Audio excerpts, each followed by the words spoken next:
Senate President Don Harmon's $10 million campaign fine dropped. Digital ID has been unveiled, and Chicagoans speak up about the state of the city. It is Illinois in Focus Daily. I'm Greg Bishop with you each and every weekday morning here as we bring you the latest from the Center Square. Go to thecentersquare.com where you can sign up for the newsletter and get the latest headlines in your inbox, not just from Illinois, but from across the country, including Washington, D.C. It's a free newswire service for you. You see headlines like Senate passing bill to release the Epstein files, and then as you're heading to the president's desk, you'll hear a lot about that, I'm sure. But you've also got Illinois headlines, which you can get in your inbox. But you can wake up with us here each and every weekday morning for Illinois in Focus. I'm Greg Bishop, editor of the Center Square, Illinois, where we've got a great team keeping an eye on what's going on at the Illinois State House, even when they're not in session. Plenty of stuff going on. But you've also got, stuff happening up in Chicago as well. So a lot to tackle here. We'll do 3 segments. One, we're going to be tackling new mobile ID that is opening today. Secretary of State of Illinois, Alexi Janulius, holding a Apple-type unveiling on a big stage with a splashy screen. We'll see some of that and hear what the mobile or digital ID that is being unveiled just for Apple wallets and soon to be for others, but it's not mandated. Is this just the first couple of steps to ultimately where it is going to be mandated? Obviously, some civil libertarians going to have some concerns there. We also got to hear from some Chicago City residents addressing the council yesterday as the council met, but they did not take up the budget, and a lot of back and forth about what kind of tax increases there are going to be that Chicago Mayor Brandon Johnson is looking for, that some are saying could lead to an economic death spiral for the city. So we'll talk a little bit about that as well. But we've also got to get to the nearly $10 million fine that Illinois Senate President Don Harmon had against him for violating campaign finance law, for accepting campaign dollars above legal limits. But there's questions about what exactly is the time frame those limits should be in place. Just the 2-year election cycle, or for a seat like Senate President Don Harmon as a state senator. He was not up for re-election in 2024. He is in 2026. But should those campaign contributions gathered in 2023 and 2024 be capped after the 2024 election? Interesting legal questions, and I think that that's really why the board voted to not impose fines and to close the case. But the case could still persist as the Liberty Justice Center getting involved. So those are the things we're going to tackle this morning. It is Illinois in Focus Daily. Again, wake up with us each and every weekday morning for the latest as we break things down for you here in the land of Lincoln. It is Illinois in Focus Daily.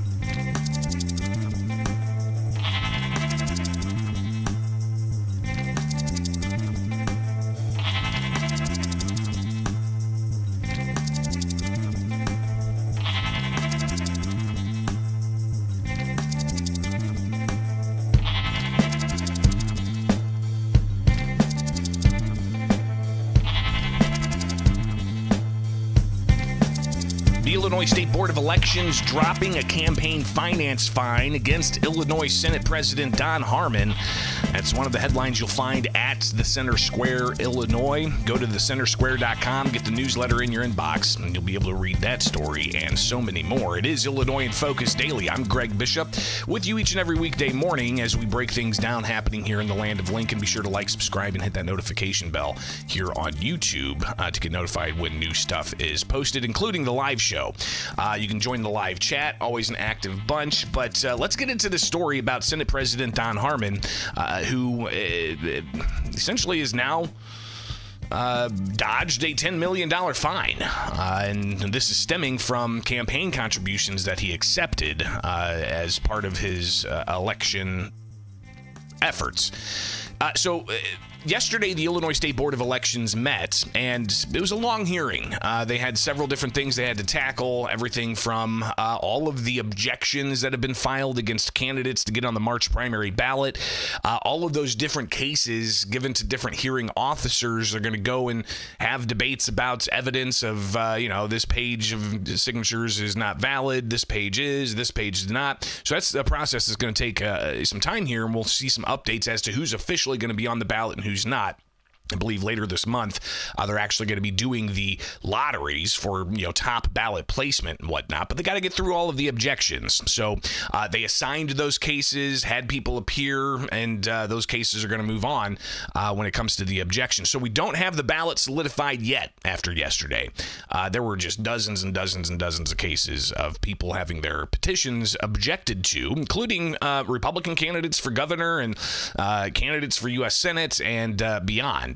So go to the State Board of Elections website. You can navigate through that and see some things. But yesterday, they also tackled Senate President Don Harmon's fine of $10 million. And let's just pull up some of the information here from the docket where they spell out what happened here, all right? So you've got the case Friends of Don Harmon for state senate have officials noting that a petition to intervene was filed by the Liberty Justice Center, and hearing officer recommended denying the petition and did not identify the conditions permitted under the section of the law requiring for a party to intervene. But member Vrett, a board member of the Illinois State Board of Elections, moved to deny the petition to intervene, which was seconded. But I believe that petition is still going to be moving forward. It could go into the courts, for instance. But the committee appealed an assessment of nearly $10 million of the election code. That amount obviously being leveled and recommended. But the board last month, they voted against that. So what's really going on here? You got the contribution limits that the Illinois Senate and House members have to abide by when it comes to electoral politics and raising money for those elections. Harmon contributed himself more than $100,000 to his campaign committee in January of 2023, sending out that self-funding notification, and that ultimately lifted the caps. And then he proceeded to take in contributions in excess of those caps because he lifted those caps. But the question was, when is the election cycle, right? The election was the 2023 consolidated election. The contribution was within 12 months of both the consolidated primary and the consolidated election. The board's assessments process followed the definition of an election cycle provided in state law, which identifies the culmination of an election cycle as either the day of the next general primary election or December 31st following a general election. The board's assessment process identified the culmination of the self-funding period as the day of the next general primary, which was March of 2024. So that's how they were defining this. But again, last month, the board deadlocked on whether or not to assess this fine of nearly $10 million for accepting campaign contributions beyond state limits. Board chair Laura Donahue said that this really comes down to some questions of the law and what exactly is going to be defined as that election cycle. Because, yes, we have elections for state house every 2 years, right? State representatives have 2-year terms. But there's also some state senators that are up for election every 2 years. But it's not every state senator. It's kind of, it goes around in a cycle. Some state senators can go 4 years without an election. Some can go 6 years without an election. Some go 2 years without an election. It just depends on where they're at when they were elected in the cycle. So Harmon was not up for re-election in 2026. He was up for re-election next year. So his question, obviously, that the board's trying to grapple with is, when is that election cycle really by law when it comes to these campaign contribution limits? My frustration is the complexity and the legal, it's all legalese and all this. And I think we need it simplified. And it's this is my understanding, is that one, the candidate was notified that there was a problem, there was a violation. There was nothing done with that. Then they were notified of the assessment and the fines. They appealed in a timely manner, came back to the board. We said, fine, we disagree, but we'll put it to an outside hearing officer. So it went to a hearing officer. Mr. Casper had the opportunity to present his case. We came back from that hearing officer, and that recommendation agreed with the recommendation of our general counsel. Then it went to the board last month, and where was a stalemate. Then it came, here we are today. Now, it's my opinion, if we stalemate again, then it's moot, just like you indicated, and I think somebody indicated. But the problem's going to be, what's forward? What do we do? What's the board do? We're in kind of a limbo. We won't have any direction because we've had recommendations from a hearing officer, our general counsel, and we don't know what an election cycle is defined. And I think will it be incumbent on the legislature to either give us that or the court or somewhere, but we're in kind of a limbo. So how do you define this, especially for an office like an Illinois senator that may not be in that 2-year election cycle? Should they have to stop doing the election fundraising efforts? And this, again, is something that is kind of fascinating when it comes to the arguments that the Senate President's campaign fund is making, because they look at, for instance, the prospect of what campaign contributions would look like if indeed they stick with what was originally interpreted. And they provided a little chart here where, you got limits between January 1st, 2023 to January 13th, 2023. And then all of a sudden, after that self-funding cap was blasted through, you get no limits until March of 2024, and then it's brought back down, but he's not up for election until March 2026 in the primary, and then if he makes through the primary, he's got the November general election. So interesting to see that chart, but that's the argument that was ultimately made, and a couple of different motions that the State Board of Elections had. One was to, just end the case. Another one that didn't pass either was to assess the $10 million fine. Jack Vrett, a board member for the State Board of Elections, reiterated something he had said last month about how they can always modify the amount that's owed in these fines. Here's Jack Vrett from yesterday's Illinois State Board of Elections hearing. I believe that consistency is important and that we ought to treat this committee the same as we have treated any other committee that comes before us with these sorts of fines. And if we think that the penalty assessment is extreme, then we would address that in a settlement aspect and otherwise comply with the statute. He says.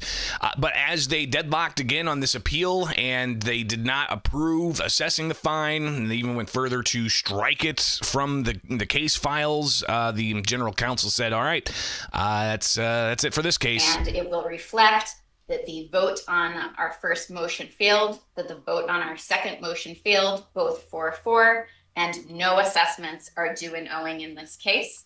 And as far as I'm concerned, this case is over. So again, this is, the Senate President's $10 million fine, big fundraising violations alleged.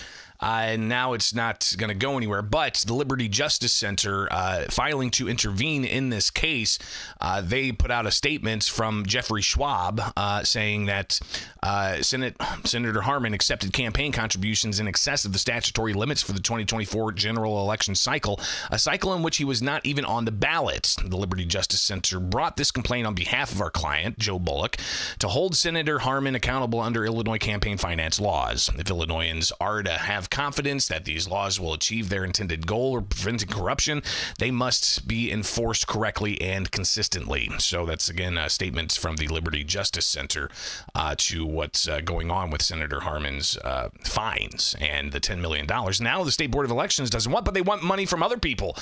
This is just a sampling of, they dealt with other fines that campaign committees owed, and they were like, some were $3,000, some were $2,500. Here you've got just a couple of $100, I think $750 owed, and this is in the back and forth and how they go about negotiating, settling those fines. Here's some of that from yesterday's State Board of Elections hearing. money to offer $750 because that's the amount of the fine. So I don't know if the board is willing to entertain an offer somewhere between $375 and $750, or if the board would like to just reject the settlement offer. How about 500? All right, it sounds like Mr. Fox is increasing his offer to $500. $500 off. So $500 offers on the table to settle that $750 fine. Again, it's not the $10 million fine that Harmon could have been assessed if they weren't deadlocked, but $750. They ultimately agreed, all right, we'll settle that for $500. So who do I make a check out to? And how do I get it resolved today? You can consult with Mr. Nauman right there behind you. Okay. Thank you. I hope you never come to us again, Mr. Fox. I love you guys. All right, so they do have the ability to settle fines for less than what was assessed to be owed. Kind of interesting. But again, the State Board of Elections meeting yesterday dealing with those issues. They also assigned hearing officers to all of the different cases where people are objecting to nominating petitions for the March primary. But during General Assembly's fall veto session, there was a measure that passed both chambers that addresses the addresses of candidates. If you go to the State Board of Elections website right now and you look at who's filed to become a elected official or to get on the ballot, you can see their addresses, their home address. It's part of the law. They have to file all that information. It's transparency and whatnot, but it's publicly available on the internet. But the law passed would say that people who are running for office, they can have their address hidden from public view. And that was brought up during the State Board of Elections early in the day yesterday. I know the General Assembly, and I know Brian can give me the bill number, just passed a bill about addresses and public safety. And I know the governor has not yet signed that bill. But when that happens, I'm concerned about all the addresses that are on here. I know there's other ways they can get these addresses, but I just wanted to know there was no deadline when this portal was going to be taken down. Sure. So if this act is passed, obviously, or is signed by the governor, obviously we'll read it and be sure to comply. But there are special rules for candidate petitions that make them FOIable and available to the public. Now, in terms of taking down the portal, we can absolutely look into whether the portal can be taken down immediately once the board has ruled on the cases, but I haven't discussed that particular issue yet. But I will thank you for pointing out that legislation, and I will make sure that our legislative analyst follows that legislation to ensure we're following it. And how that's going to play out, obviously something that's going to go through the further legislative process, past both chambers, could be on the governor's desk soon, and then they'll have to implement it. So obviously, the State Board of Elections still has a lot more business to attend to, including dealing with those nominating petitions. And we'll soon know who's going to be on the ballot officially. Everything's still kind of just up in the air. All right, it's Illinois in Focus Daily. Wake up with us each and every weekday morning for more right here from the Center Square.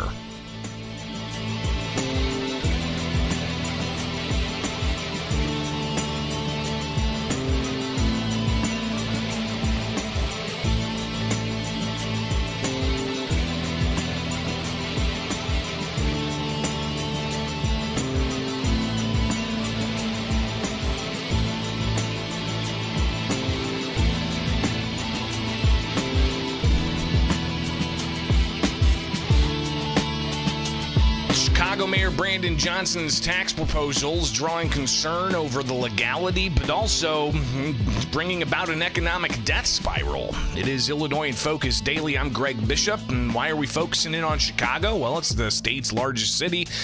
Supporters say it's an economic driver. Opponents say that it's taking state tax dollars, but they're looking at a new budget year coming up January 1st, and Brandon Johnson wants to spend $16.6 billion, but there's a billion-plus dollar deficit, and how are they going to plug that gap? Is it going to be service cuts and layoffs, or is it going to be tax increases? Now, the mayor yesterday, as we reviewed here with Illinois in Focus Daily, which is live every weekday morning here on the Center Square with YouTube, so like, subscribe, and get that notification bell, and get the podcast where you get podcasts. But Johnson vowed he would veto a budget that included a property tax increase, but he wants tax increases on corporations through a head tax to charge $21 per employee for businesses that have more than 100 employees, and that would be a monthly charge. That adds up really quick. Even if you only have 100 employees, it's like $21,000 a year. So he's looking for that. He's looking for like a streaming services tax and a subscription, type of tax that if you have a bunch of different tools like video editing or content management type things, if you have those types of subscriptions, then you have to pay a tax. But as you'll see, the headline at the center square: Chicago tax proposals draw concerns over legality and also the economic death spiral potential. So the Chicago Board of Education member Nora Rios Sierra, she addressed the city council yesterday when they met briefly to talk about how she's concerned they're going to have to lay off some teachers. You signed a letter that was very generous and very passionately supported Chicago public schools. I'm going to quote a few short quotes from this letter, just so you know the impact that this letter made. We were not able to pass within our budget alternates to be able to save us in case this body did not surplus the TIF that we were expecting. We weren't able to do that because this body signed this letter that said they were demanding that the Chicago Board of Education avoid cutting $175 million from schools to pay for the MEABF pension payment. You all were demanding that we not make that payment. You all said we will support a TIP surplus to help balance both the city and CPS budget. We recommend you approve the budget presented by CPS. We demand sensible leadership and stability for our children and workers of Chicago Public Schools.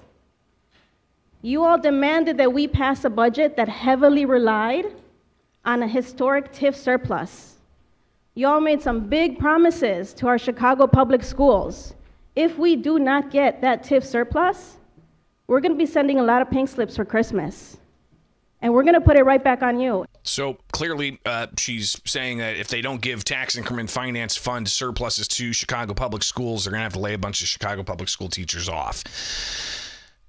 That's yesterday's city council meeting. But if you look around and talk to some analysts, as Jim Talamonte did for the Center Square, you will see that there's a lot of pushback. You've got Net Choice Vice President of Government Relations, Amy Boss, saying that certain types of taxes, like the tax that would impose a 50-cent monthly fee per active user for digital services, it would ultimately lead to less competition, less access, higher costs, but also legality and whether or not it's going to end up in court. So you've got Boss saying that some states have had their digital advertising taxes struck down. Others have backed off their proposals, and we'll see what happens with the city of Chicago when it comes to that. But you have others who've warned that, say, the mayor's head tax could lead to an economic death spiral. But you also had some criticism from residents of Chicago brought up. One resident during public comments yesterday sharing some thoughts about the city's priorities. But when ICE come and start snatching illegals out, now here come the hell raising. Here come the uproar. Then you want the blacks to help fight, be your guard dog. No, that's not going to happen here. Not in 2025, 26, and 27. ICE going to be here as long as Donald Trump is in the White House. That's one thing. Number two, 25 to 10, your budget just got shot down. So what's the next plan? You're already trying to hit everybody else with these property tax that the last time you trying to hit us with a $300 million property tax, that didn't work out very well for you. You see there, you just like a Zomar Madami imitation. That's what you are, Brandon Johnson. You want to play the socialist game. You're not trying to help the blacks to, get on their feet and stuff, and then you lie. You have the media protecting you. You have everybody to shield your shame. It's for God. So you've got the resident talking more about, the media and different groups of people who are upset about ICE and their enforcement of immigration law, and even getting into the streets. And you've got rhetoric from elected officials saying be street fighters and get in their face and such. Here's that same resident kind of pushing back on that idea. But when Lake and Riley got killed, I didn't hear no Hispanic citizen say nothing about her death. Second of all, if you say that ICE is doing all those terroristic things, then the illegal immigrants need to go back south of the border and then reapply for asylum. Do it the right way, because we are flooded. The resources, finance, everything. But when Lake and Riley got killed, I didn't hear no Hispanic citizen say nothing about her death. When that other girl who got killed and raped at the age of 12 in Houston, I didn't hear nobody say nothing. But when ICE come and start snatching illegals out, now here come the hell raising. Here come the uproar. Then you want the blacks to help fight, be your guard dog. No, that's not going to happen here. Not in 2025, 26, and 27. So you got the continued pushback from some residents in Chicago. And somebody who's seen that gentleman speak before during public comments in the Chicago City Council meetings. Jessica Johnson, I believe, is this next citizen, resident of Chicago, talking about politics and how she's not going to be cornered into having to believe a certain set of principles that the party in power wants her to believe, she says. So says the water hose and the dog bites that my mother and father took in Jim Crow, Mississippi. Do you understand that? Do you understand that I am 63 years old and I've been voting since I was 18 years old? I vote the way I want to vote. And so does everybody else in the United States of America. That's what peaceful protest looks like. Not a bunch of weirdos attacking ICE cars and ICE agents having to get tear gas because they're attacking the police. Police attacked us. That's how we got the right to vote. You're going to respect that. And everybody else in this room, we don't have to vote for y'all while y'all sitting around dogging us out, not giving us our money. Clearly, there's going to be ongoing debates about where that money is going to go and just how the priorities are going to play out in the city of Chicago. They've got until January 1st to pass a budget. I guess until December 31st to pass a budget. If they don't have one in place, some city services could halt. So we'll be watching that closely. I know Jim Talamonte is on top of that. So go to thecentersquare.com and stay plugged in, get the newsletter, and stay informed. It is Illinois in Focus Daily with you each and every weekday morning here. Just like, subscribe, and hit that notification bell, and wake up with us and join the live chat and get the segments of the programs. You can't watch it live. You can also get the podcast as well. Again, just search Illinois in Focus Daily.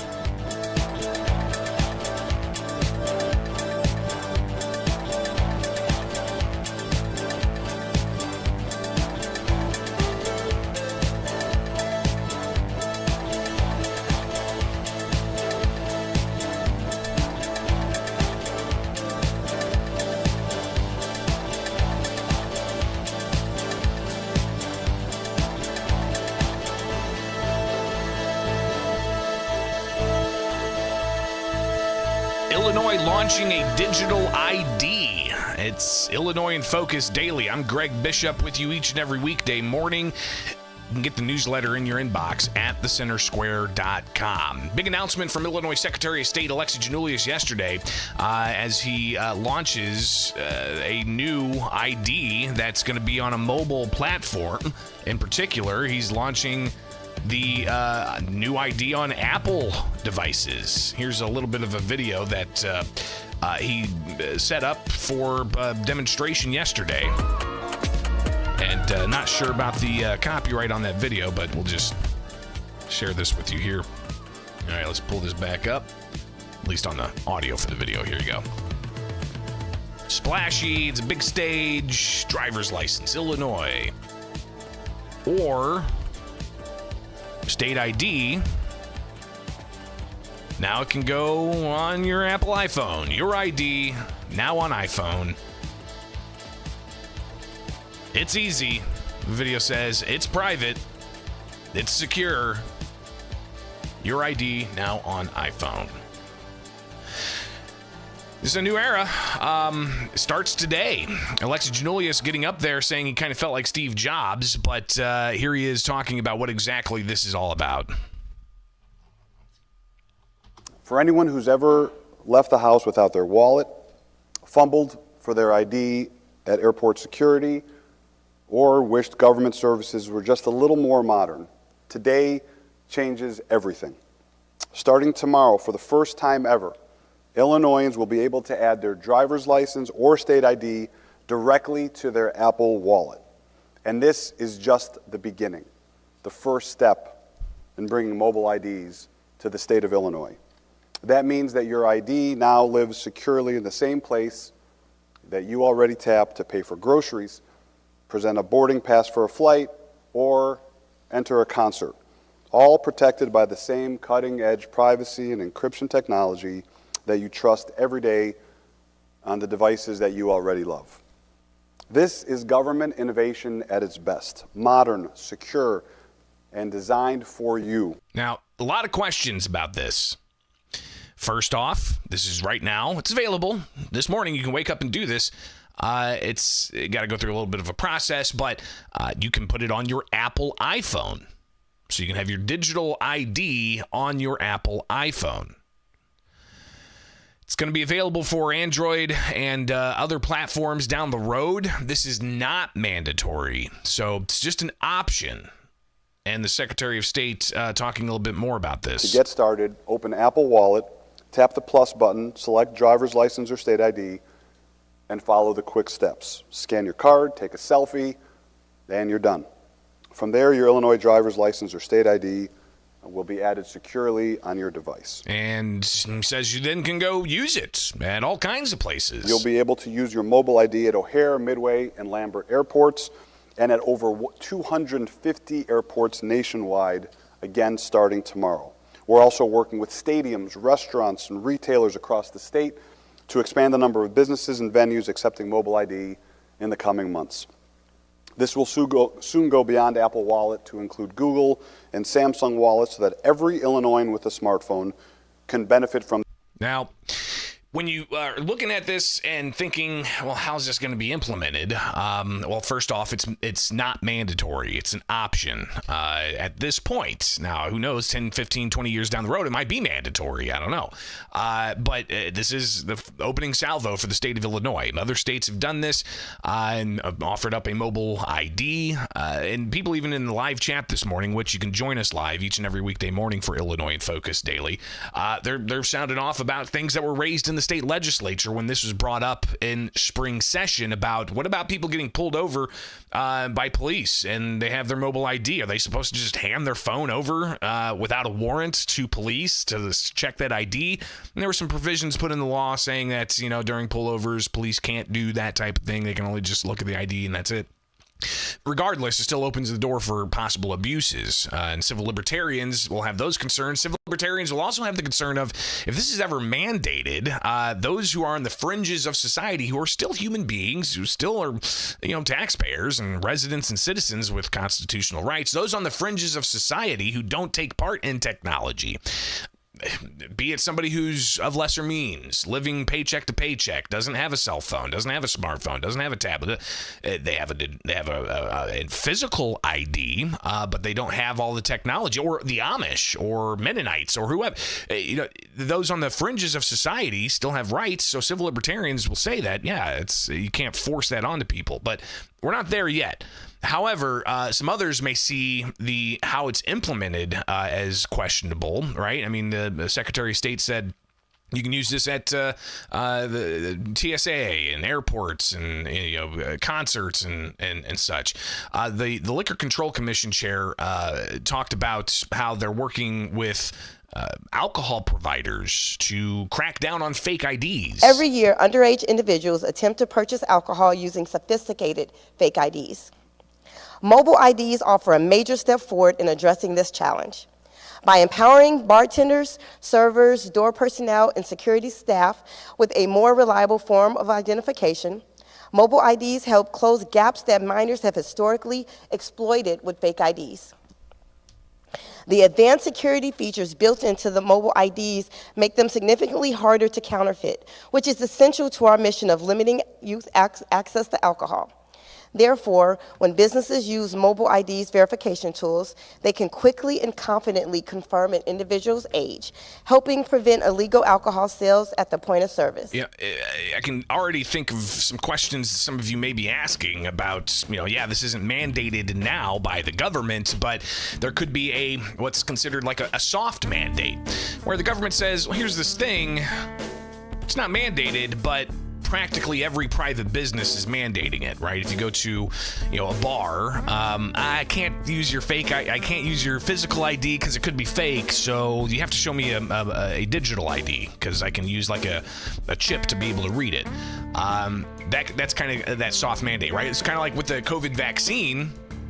While the government didn't mandate it, you had private businesses saying, oh, we're going to mandate it for our employees, or we're going to mandate it for you to come in and eat or go to a concert and so on. So it's like the idea of a soft mandate. So, hey, it's an interesting door opening here to a new reality, mobile ID for the state of Illinois on your Apple iPhone. It's going to be coming to the Android market, I imagine, sometime soon, but we'll see how this plays out. It is Illinois in Focus Daily. Get the podcast every morning. Wake up with us here with the Center Square and Illinois in Focus Daily.